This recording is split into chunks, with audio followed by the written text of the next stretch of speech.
Jaya Radha Madhava Punya Bihari.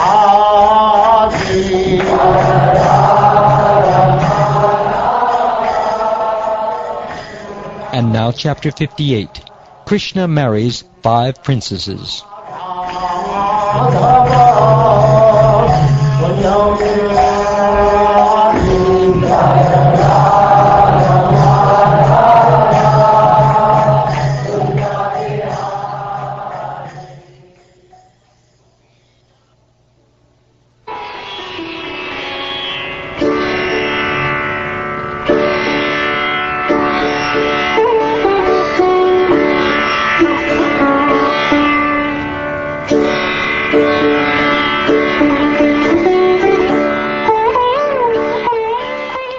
Shukdev Goswami said, once the supremely opulent personality of Godhead went to Indraprastha to visit the Pandavas, who had again appeared in public. Accompanying the Lord were Yuyudhana and other associates. When the Pandavas saw that Lord Mukunda had arrived, those heroic sons of Pritha all stood up at once, like the senses responding to the return of the life air. The heroes embraced Lord Achyuta, and the touch of his body freed them of sin. Looking at his affectionate smiling face, they were overwhelmed with joy. After the Lord bowed down at the feet of Yudhishthira and Bhima, and firmly embraced Arjuna, he accepted obeisances from the twin brothers Nakula and Sahadeva. Faultless Draupadi, the Pandava's newly married wife, slowly and somewhat timidly approached Lord Krishna, who sat on an exalted seat, and offered him her obeisances. Satyaki also accepted a seat of honor after receiving worship and welcome from the Pandavas, and the Lord's other companions, being duly honored, sat down in various places. The Lord then went to see his aunt, Queen Kunti. He bowed down to her, and she embraced him, her eyes moist with great affection. Lord Krishna inquired from her and her daughter-in-law, Draupadi, about their welfare, and they in turn questioned him at length about his relatives in Dwarka. So overcome by love that her throat choked up and her eyes filled with tears, Queen Kunti remembered the many troubles she and her sons had endured. Thus she addressed Lord Krishna, who appears before his devotees, to drive away their distress.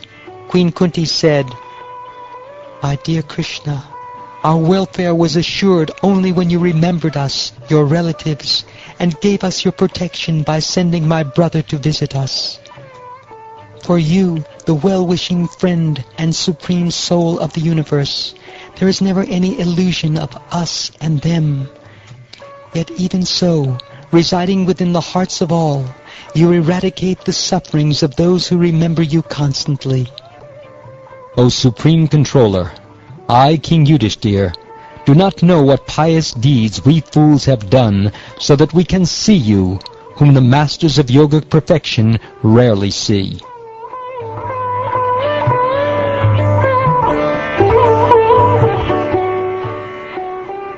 Requested by the king to stay with them, the Almighty Lord remained happily in Indraprastha during the months of the rainy season, giving joy to the eyes of the city's residents.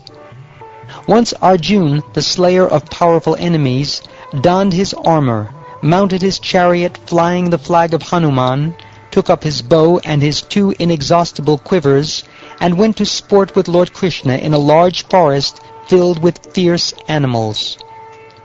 With his arrows, Arjuna shot tigers, boars, and buffalo in that forest, along with rurus, sharabas, gabayas, rhinoceroses, black deer, rabbits, and porcupines.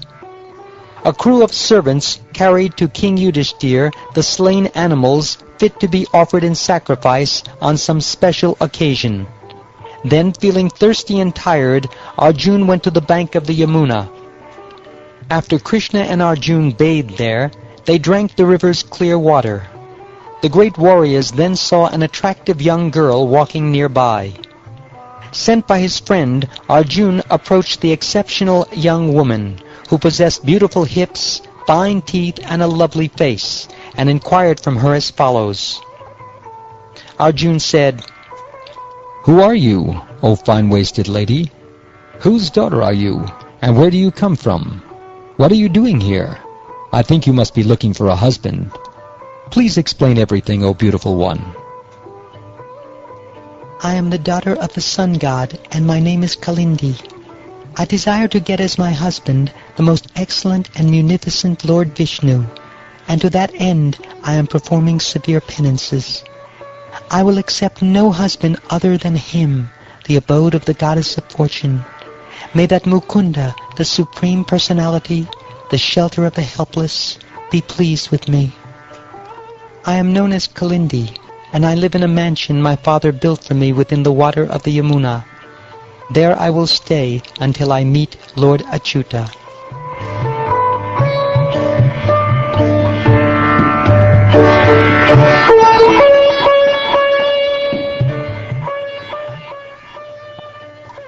Arjun repeated all this to Lord Vasudeva, who was already aware of it.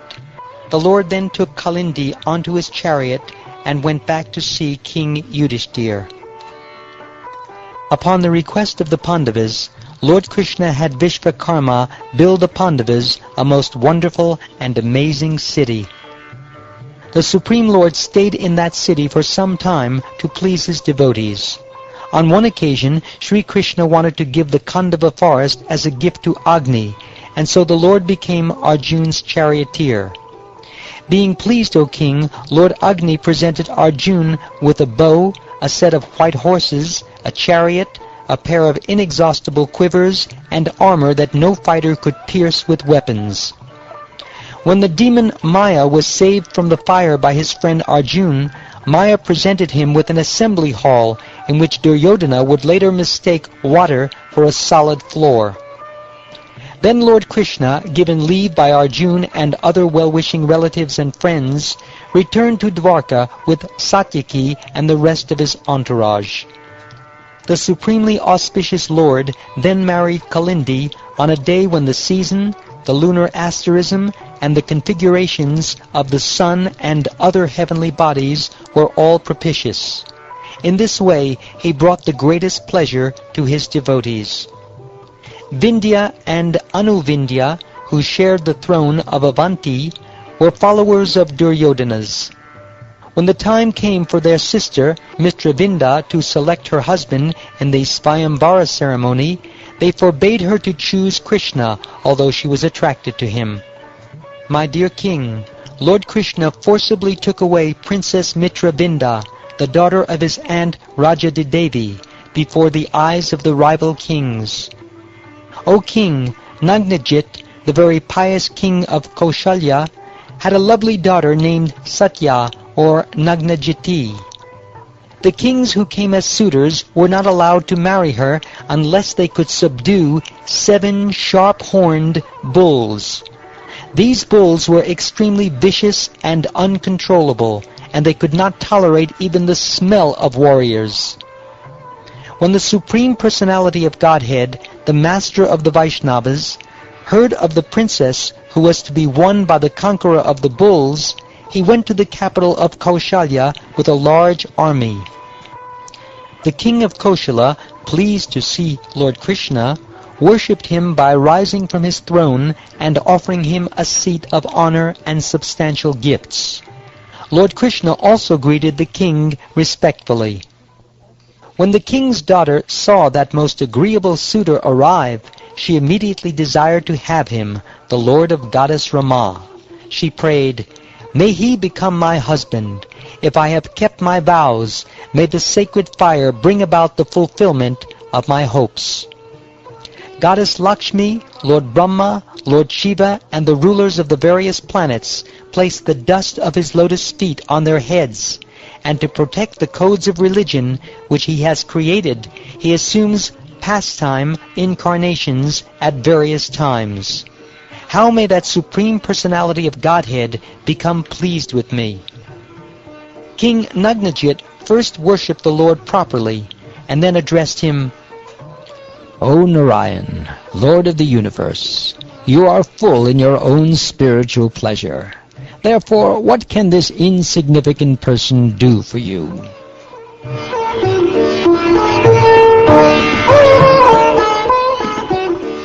O beloved descendant of Kuru, the Supreme Lord was pleased, and after accepting a comfortable seat, he smiled and addressed the king in a voice as deep as the rumbling of a cloud. He said, O ruler of men, learned authorities condemn begging for a person in the royal order who is executing his religious duties. Even so, desiring your friendship, I ask you for your daughter, though we offer no gifts in exchange. My lord, who could be a better husband for my daughter than you, the exclusive abode of all transcendental qualities? On your body the goddess of fortune herself resides, never leaving you for any reason. But to ascertain the proper husband for my daughter, O chief of the Sattvatas, we previously set a condition to test the prowess of her suitors. These 7 wild bulls are impossible to tame, O hero. They have defeated many princes, breaking their limbs. If you can subdue them, O descendant of Yadu, you will certainly be the appropriate bridegroom for my daughter, O Lord of Shri.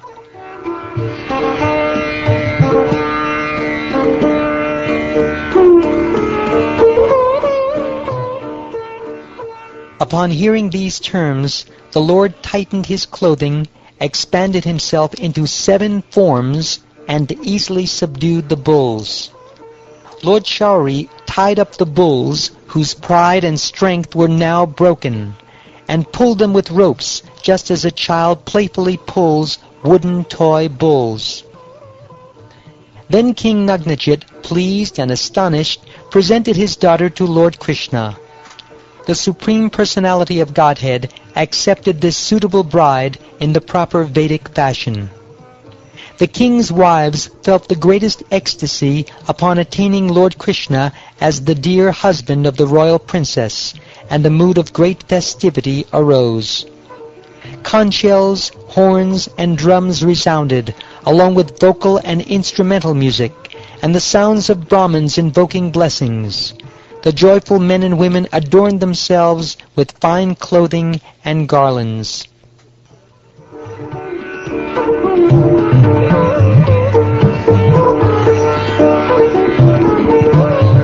As the dowry, powerful King Nagnajit gave 10,000 cows, 3,000 young maidservants wearing golden ornaments on their necks and bedecked in fine clothing, 9,000 elephants, 100 times as many chariots as elephants, 100 times as many horses as chariots, and 100 times as many manservants as horses. The king of Koshala, his heart melting with affection, had the bride and groom seated on their chariot, and then he sent them on their way, surrounded by a great army. When the intolerant kings, who had been rival suitors, heard what had happened, they tried to stop Lord Krishna on the road as he took his bride home. But just as the bulls had broken the king's strength before, the Yadu warriors broke it now. Arjun, wielder of the Gandhava bow, was always eager to please his friend Krishna, and thus he drove back those opponents who were shooting torrents of arrows at the Lord. He did this just as a lion drives away insignificant animals. Lord Devaki Sutta, the chief of the Yadus, then took his dowry and Satya to Dwarka, and continued to live there happily. Bhadra was a princess of the Kaikeya kingdom, and the daughter of Lord Krishna's paternal aunt, Shrutakirti. The Lord married Bhadra when her brothers, headed by Santadana, offered her to him. Then the Lord married Lakshmana, the daughter of the king of Madra. Krishna appeared alone at her Svayambara ceremony and took her away, just as Garuda once stole the demigod's nectar. Lord Krishna also acquired thousands of other wives equal to these when he killed Bhaumasura and freed the beautiful maidens the demon was holding captive.